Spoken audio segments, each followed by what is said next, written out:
Ассалаумағалейкум. Уалейкум Қазбек ассалам. мырза, қош келіпсіз. Әдеге бауырым, Алла разы болсын шақырғандарыңызға. Мына бүгінгі сана подкаст жәнеге айтқанда ғой енді бір тікелей эфирде осы жерде болып жатқан атмосфераны сезіну арқылы спикерлерімізден, қонақтарымыздан қалай өтіп жатқанын сұрау, енді арқаны кеңге жайып кішкене еркін әңгіме айтуға былайша айтқанда. Сол өзіңізге бірер сауалдарымыз бар. Ол ең бірінші және өзіңіздің жасап жатқан ашық аспан жобаңыз жайлы, қазір зейнетке шықтым деп жатсыз, мысалы мемлекеттік қызметтен одан кейін азаматтық қызметке өтіп жатсыз, кәсіпкерлермен араласып жатсыз. Сол бойынша бір сөз қозғап өтсеңіз өзіңізді таныстырып. Әдеке, Алла разы болсын. Біріншіден мынау осындай үлкен іс-шараны ұйымдастырып, бүкіл қазақтың кәсіпкерлерінің құрылтайын жасап жатқандарыңызға. Керемет бүгін атмосфера. Осы жерде бұл тек қана спикер ретінде ғана қатысып отырған жоқпын. Бұл жерде мен өзімнің өмірде араласып жүрген бауырларымды кездестіріп, өзіміздің апа-әпкелерімізді кездестіріп қуанып жатырмыз. Мынау керемет жоба. Себебі өзіміз байқап жүргендей басқа елдердің ақпараттық ықпалы басым болып тұрған заманда біздің қазаққа осындай өзіміздің тілімізде, өзіміздің ұлттық нышанда осындай контенттің жетіспеуі байқалып отыр. Сол істеріңізге Алла береке берсін. Әмин. Өзім жайлы айтып өтетін болсам, 25 жылдан астам уақыт мемлекеттік қызметте қызмет еттім. Енді осы ақпан айында зейнетке шықтым. Ауғанстан, Сауд Арабиясы, Иордания, Өзбекстан мемлекеттерінде дипломатиялық қызметте болдым. Қазіргі таңда Ашық аспан қоғамдық қорының директорымын.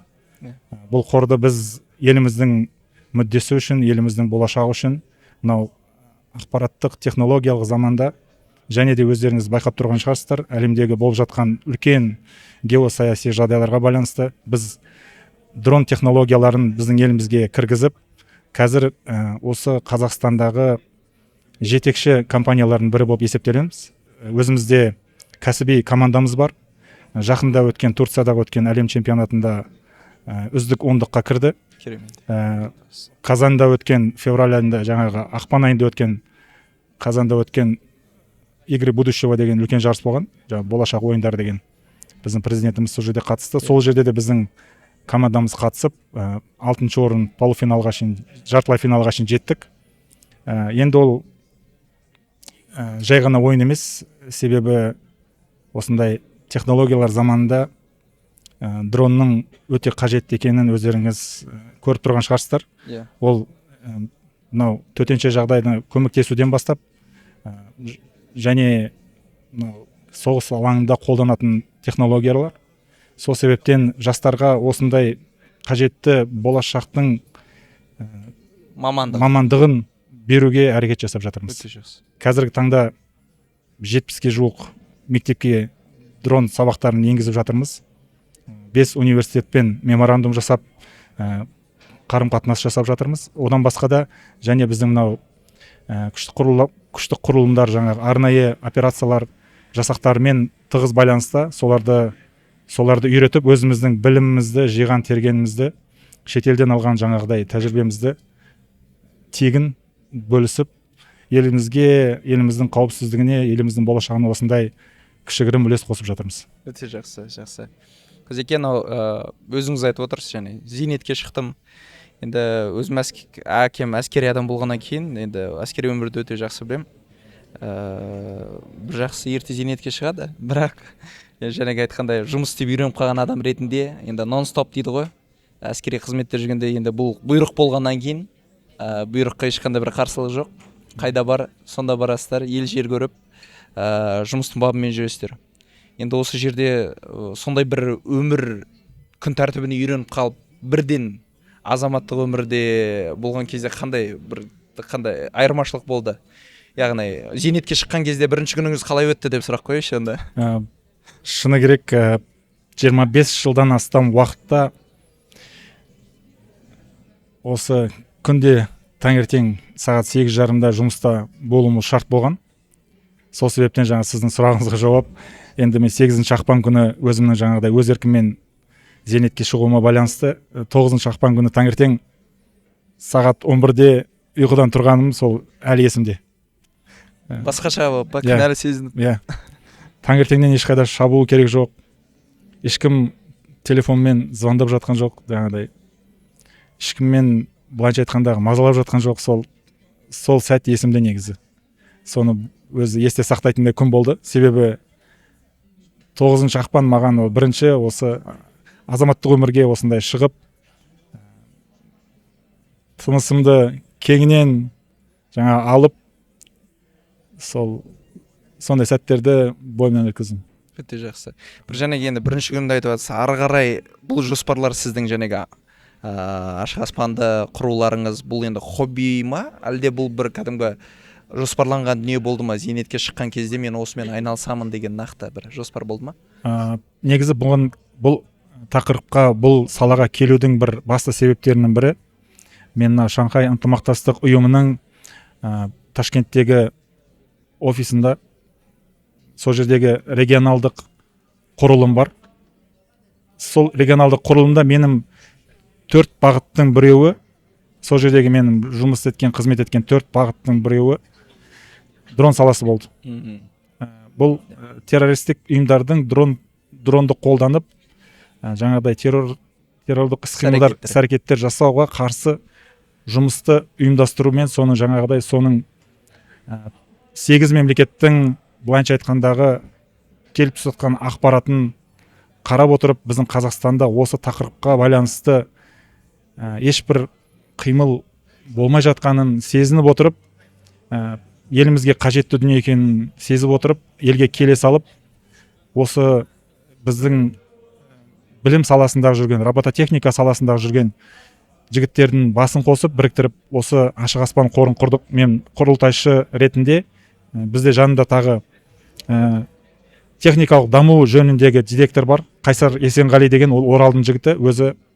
Онан кейін өздеріңізге мынау Қазақстанның қазір былайша айтқандағы әлеуметтік желіде дүркіреп тұрған әлемнің 3 дүркін чемпионы Асылбек Мырзахметов деген бауырым бар. Робототехникадан қазір 3 рет өздерін дәлелдеп әлемнің 3 дүркін чемпионы болған жігіт. Сол үшеуміз біз ашық аспан қорының құрылтайшысымыз.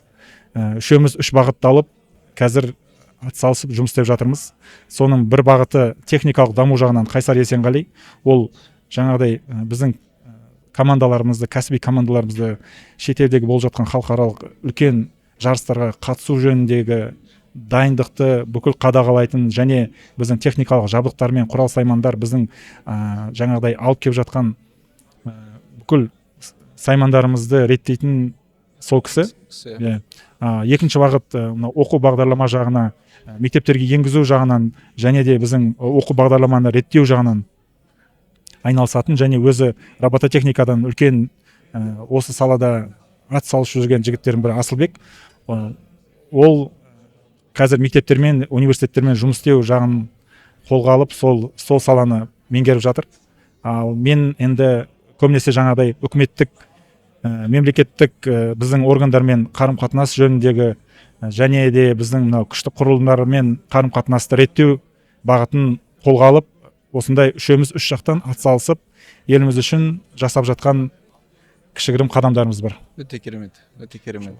Бұл енді сіздер қазір қандай мемлекеттік органдармен, қандай мемлекетпен байланыстап жатсыздар негізі? Қазіргі таңда біз қорғаныс министрлігімен тығыз байланыстамыз. Қазақстанның республикасын. Арнайы операциялар. Сіздер басқа мемлекетпен қарым-қатынас жау, Басқа мемлекеттермен, бізге шығып жатқан мемлекеттер қазіргі таңда 3-4 мемлекет шығып жатыр. Бар. Бірақ біз біріншіден біздің қоғамдық қордың миссиясы ол елімізге үлес қосу болғандықтан, бірінші өзіміздің еліміздің былайша айтқандағы жыртығын жамап алайық деген ниетпен сол барлық күш-жігерімізді осы бағытқа салып жатырмыз. Өте жақсы. Ол қорғаныс министрлігімен қазір жұмыс істеп жатырмыз.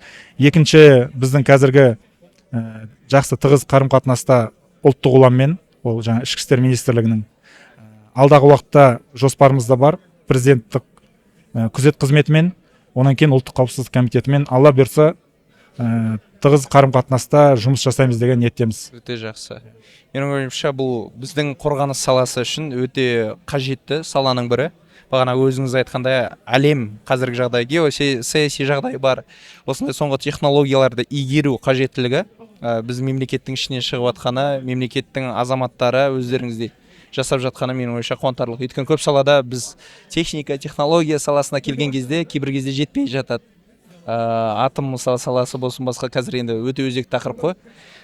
Сыртқы мемлекеттің былайша айтқанда консультанттарына сұрау салуға тура келеді. Сол себепті бұл сала менің ойымша өзіміздің мемлекетімізде азаматтар арқылы жүзеге асқаны өте жақсы. Енді Қазеке, анау сәл қазір бұрынғы әскери өмірден ақырындап былай кетіп бара жатырмыз, байқасаңыз ашық аспанға келдік. Енді мынау менің естігенім, негізі өзіңізбен бүгінде сұхбаттасып отырған негізгі себеп, бүгін бұйырса панельдік сессия болады. Бұл өздеріңіз айтып жүрген, өзіңіз бастап жүрген мынау нетворкинг деген енді мынау терминология дейік па, осындай бір түсінікті енгізіп жатырсыздар. Соған қатысты тоқталсаңыз, бұл қандай бастама? Бұл жерде мақсаты қандай? Және де кімдерді қамтисыздар? Жалпы нетворкинг деген сөздің өзінің түбірі және ол нетворкингтің мағынасы барлығы көпшілікке мәлім. Дегенмен бұл сөздің ішіне біз бір әріпті қостық, I әріпі, ағылшын тілінде. Ол жерде интеллектті қоссақ та болады, ол жерде иманды қоссақ та болады, ол жерде исламды қоссақ та болады. Сол бір әріптің қосылғанына байланысты бүкіл сөздің мағынасы және бүкіл бағыттың мағынасы өзгеріп тұрғанын байқаймыз. Нетворкинг болып қазір осы жаңа термин ретінде біздің Қазақстанда кеңінен қолданып жатыр.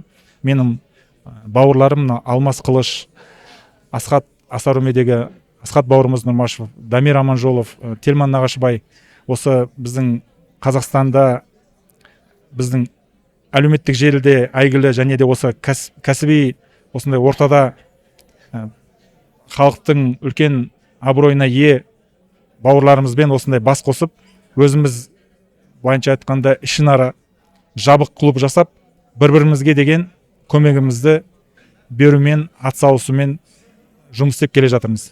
Енді нетворкингтің басты мағынасы ол пайғамбарымыз саллаллаху алейхи вассаламның айтқанындай, егер иннама амаля бинния деген, ол барлық амалдар ниетке байланысты деген сөзден құралады. Сол себептен біздің бұл жердегі ниетімізді түзелеп, кәсіпкерлер және осы қоғамда бір-бірімізге деген көмек берсек деген ниетпен бұл терминологияны енгізіп және де осындай орта құрып жатырмыз. Бір қызық жағдайды айта кетейік, мынау батыстың қазіргі бүкіл коучтері дейміз, бизнесмендері дейміз, солардың кітаптарының 15-тен жуығын оқып шықтым. Енді Роберт Кийосакиден бастап, жаңағыдай Дейл Карнегиден бастап, мынау соңғы қазіргі әйгілі болып жүрген Гил Петерсил деген мамандарға дейін, батыс мамандарының айтуынша нетворкингтің басты себебі және басты оның мағынасы біреуден пайда көру. Біреуден пайда көру, сол үшін адаммен қарым-қатынас орнату. Ал біздің туралы айтпайды. Ал біздің нетворкингта ең басты мағына, ең басты қағида ол өзіңнің мүмкіндігінше біреуге көмек беру. Өте жақсы. Ол көмектің сауабы бірінші біз Аллах субхана тағаладан күтеміз шынайылықпен. Ал екінші, егер болашақта сол істері алға жүріп жатса, кәсіп пен кәсіп бір-бірін тауып етене жүріп үлкен нәтижеге жетіп жатса, мемлекет пен мемлекеттің арасындағы қарым-қатынастар ұлғайып жатса, нұр үстіне нұр. Оның берекесі тек қана екі адамның арасында немесе компанияның арасында емес, ол мемлекеттік дәрежеде де берекесі болуы ықтимал. Сол себептен осылай ниетімізді түзелеп, осындай нетворкинг деген ортаны құрып, бір-бірімізге азғана қазағымыз бір-бірімізге көмек көрсетпесек, уақыт деген зырылдап өтіп жатыр. Сол себептен осындай нақты қадамдар жасау керек болып, жігіттермен бас қосып, осы нетворкинг терминологиясын, нетворкинг идеологиясын, тақырыбын осындай бүкіл қоғамға қолдануға ұсынып отырмыз. Өте жақсы. Қазеке, шынымен естіген кезде мен бірден түсіндім, ой қайда жатыр екен. Өйткені нетворкер жігіттердің енді басқалардан асып, өзінің ортасының бір жұлдызы болып жарық, кәсіпкерлердің, азаматтардың, бауырларымыздың бір-бірімен таныстық құруына, бір-біріне жәрдемдесіп пайдалы болуына мұрындық болып жүрген жігіттердің бас қосуы ғой, былайша айтқанда. Өте дұрыс бастама. Менің ойымша бұл ары қарай жалғасын табуы керек. Бұл ауқымы кеңею керек деп ойлаймын. Бүгінгі менің де, біздің де жалпы ойымыз осы нетворкинг осы жерде өзінің бір рәсімін жасап, төрт түгел болса дегендей барлығы шығып, енді дәкең болмады, бірақ барлығы шығып осы жерге бір сөз сөйлесе, өзара ой пікірлер алмасса, нетворкингқа қатысты, және өзіңіз айтқаны ниет мәселесімен бөліссе, өзінде қандай тәжірибе бар, солмен алмаса деген оймен біз шақырып отырмыз. Өздеріңізде сіздерге уақыт бөліп келгендеріңізге көп рахмет айтамыз. Енді қысқаша өзіңіз айтқанда жәнегі дипломатия мен мемлекет қызметі, дипломатиялық қызметте қанша жыл жұмыс жасап келе жатсыз? Шетелде жұмыс жасадыңыз. Тек қана мәселе қазақстандық азаматтар емес, басқа елдің азаматтарымен, басқа дін өкілдерімен дегенше әртүрлі енді менталитеттегі адамдармен тіл табысу сондай мүмкіндіктер болды. Ал қазір енді азаматтық өмірде кәсіпкерлерде кішкене басқаша. Сол айырмашылығы қалай екен, және де нетворкингке қатысты бір соңғы сұрақтардың соңғы сұрағы ретінде нетворкингке қатысты бір өзіңіздің бір екі лайфхак айтып жіберсеңіз. Енді дипломатиялық салада нетворкинг ол хард скилл болып келеді. Мынау бизнес саласында нетворкинг ол софт скилл болып келсе, мысалы адамдар ол өзінің софт скиллін дамытуға жаңағыдай сол нетворкинг туралы мәліметтерді кеңірек оқып, өзіне жаңағыдай білім алуға тырысады. Ал дипломатиялық салада нетворкинг ол жұмыс, ол хард скилл.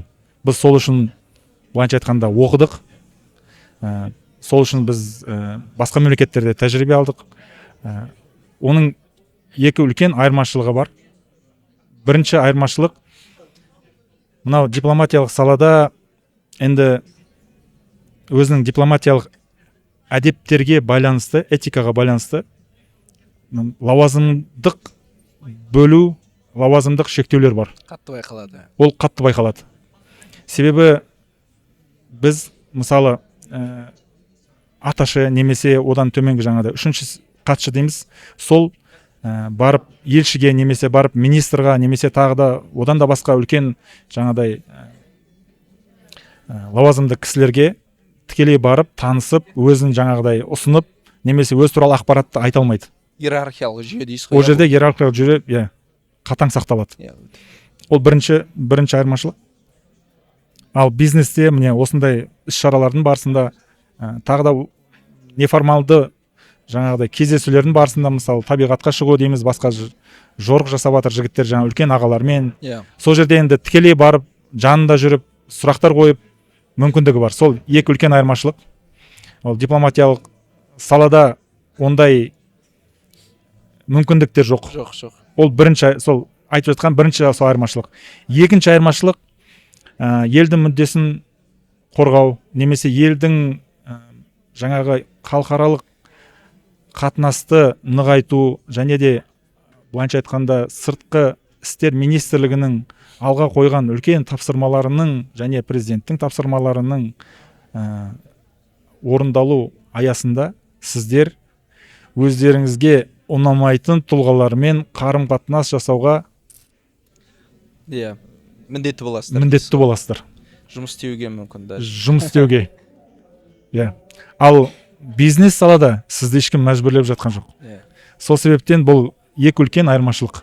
Сіздер қалаған адаммен байланыс орната аласыздар, қалаған адаммен жаңағыдай өзіңізді ұсына аласыздар, оған өзіңіздің бизнесіңізді, өзіңіздің жаңағыдай кәсібіңізді ол кісіге жеткізе аласыздар. Ал дипломатиялық салада бұл бәрі жүйелі түрде, бәрі жоспарлы түрде, бәрі бағдарламалы түрде, бәрі екі жақтық мемлекет аралық қарым-қатынастардың аясында ғана атқарылатын жұмыстар.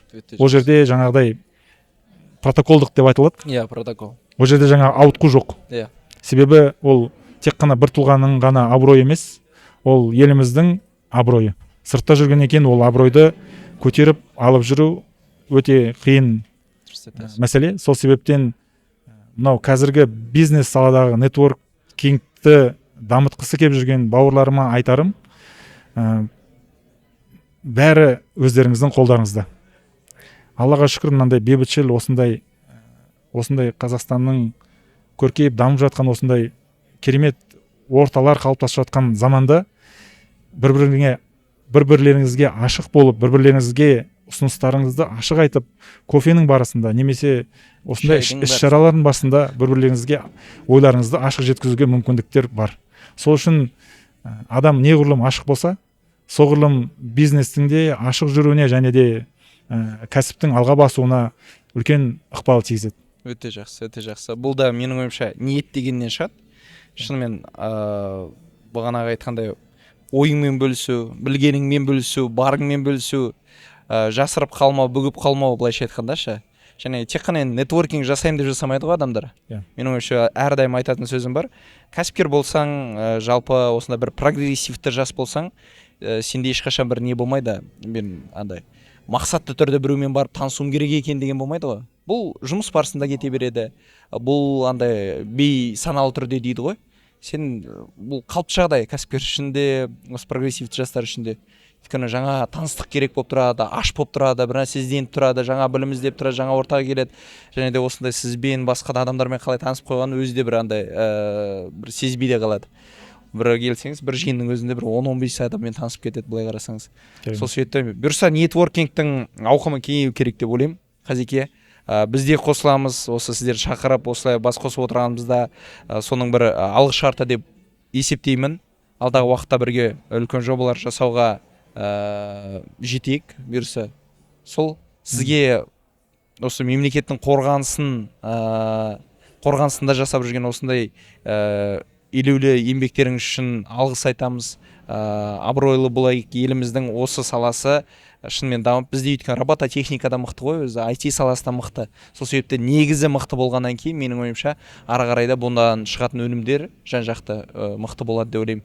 Сол себепті сіздерге толағай табыс тілеймін. Бұйырса осындай сүбелі сұхбаттарда, керемет жиындарда кездесе берейік. Көп рахмет.